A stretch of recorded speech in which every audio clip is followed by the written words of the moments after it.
Hey guys, working on the 2009 Nissan Versa here, and we are going to be replacing the passenger side shock tower. Alright, before you start, make sure to spray your spot here, here, here, and here with some penetrating fluid to prep yourself. Now let's start by removing this hose here, and then we'll try to move the sway bar link. This right here, little hammer. There you go. It's out. Don't lose this. We're gonna need it. Now this hose comes right out just like that. Beautiful. Now let's remove this shock tower and work on it. There we go. Bad boy took some muscle. Alright. With a 14 mil wrench, you can get right behind it just like this. Lock it in place. Spin it out.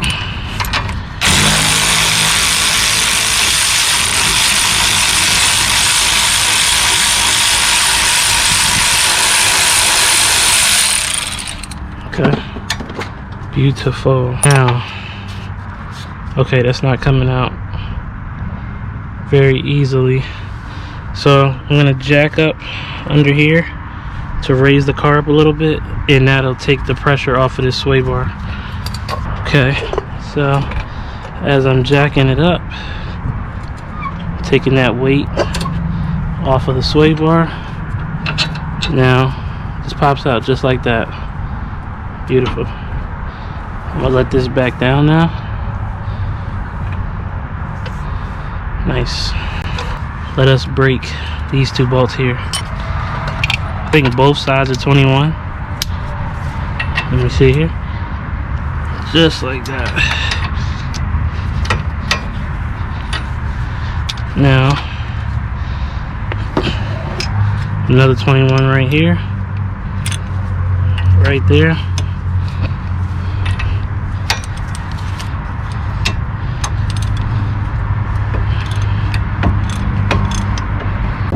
Same concept. Start here. And get it there. 21 right here.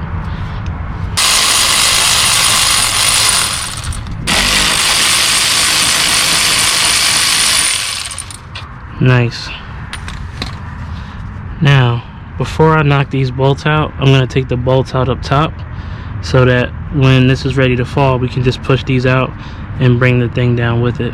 For this, you can pull this rubber piece up right here with a flathead, or I found it easier to pull this fabric to the side and stick your socket in here through there, and then I'll show you my setup, what I got when I'm on here. I think I'm on there now.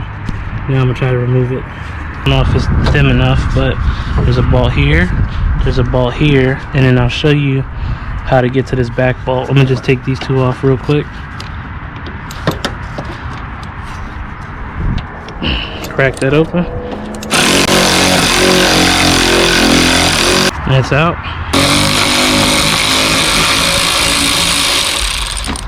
This one's out. So I found out that sticking it through here while watching it through here was the easier thing to do. Now,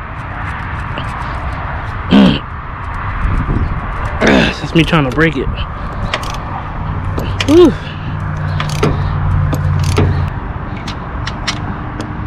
The nut is out. It's gonna be tricky putting this back in. Anyway, let's get back down to the bottom. First and foremost, prepare yourself with a bungee cord. I'm gonna wrap it. See how I got it right around here like this? And I'm gonna wrap this maybe here, and I don't know. It's a good spot. And like here maybe. Just so that when you pull this down, if this falls forward, it could pop the CV boot. Ask me how I know that. Pull this one out. We're gonna pull you out next. Now, just kind of let it fall forward a little bit, and she's out. All right, So let's talk about what kind of caused or felt like the failure. Number one, when you drive, the car just feels kind of floaty. It doesn't really feel like it has good stability. When you hit bumps, it probably hurts a little bit more. It feels like it's hitting the cabin more. This basically works like a spring pushes out, the dampener squeezes in. Basically, when this dampener fails, the spring will kind of have an uncontrolled bouncing motion. And not only that, when you turn in your wheel or whatever, sometimes you can almost feel like rubber is turning, or like it's kind of hard to turn the wheel, or you hear like rubber when you twist it. That's another thing that you can feel with the hat failing and whatnot as well. So you know, you can take this off and put a new dampener on. I like to put all new parts on. Make sure you check and compare your parts, because you need your mount holes to be the same. Anyway, so now let's pop in the new one and let's keep going. Keep off right here now, and notice that it says RH stands for right hand. This is the passenger side. I'm going to push this up here, and I'm going to try to catch a bolt on here to hold it up in there in the place. This time having a partner would be great, but this ain't that heavy. All right, we got one there. Okay, now with that up, I can do something like this. Get our new bolt here, push it up, and catch it. See something? I might have to tap these. Nope, I gotta spin them. The thread hole is too small. Wow, okay. Jeez, give me a second.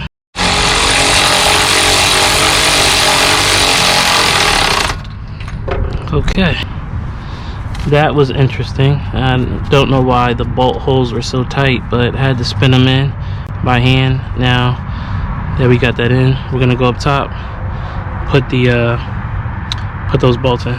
Okay, first time I'm gonna try this. I've had this for a long time. I'm gonna use some nut wax, and you could use a paper towel, but get some nut wax like this. Let me see here. Boom, just like that. Okay, wow, actually worked pretty good. Now you can see there, it's not falling. Let's go in here and get it in.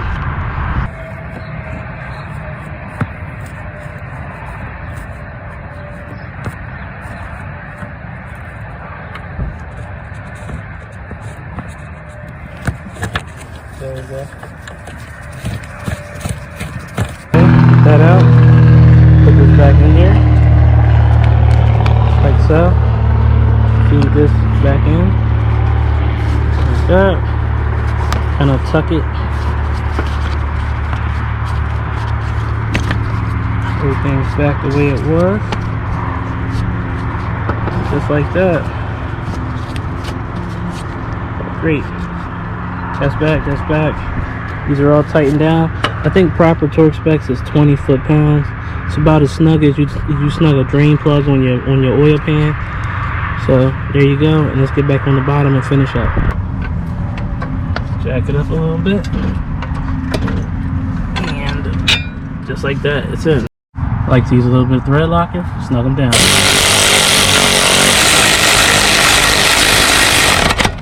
Now let's get this back in. Something like that. Yep. This thing right here. Give it a couple taps.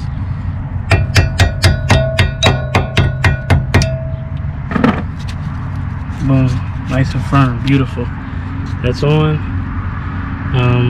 This is on. Now let's torque these down. I think these got torqued down to 129 foot-pounds. All right, 129 foot-pounds.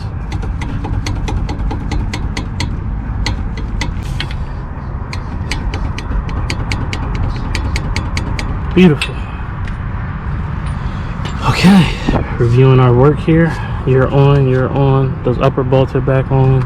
These is back in. Now let's put the wheel on and let's check and see how much play we got this.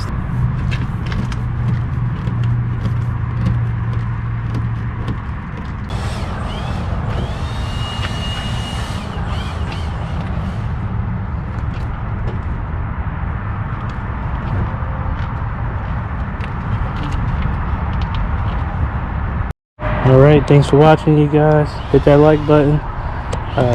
Until next time, out. Bye.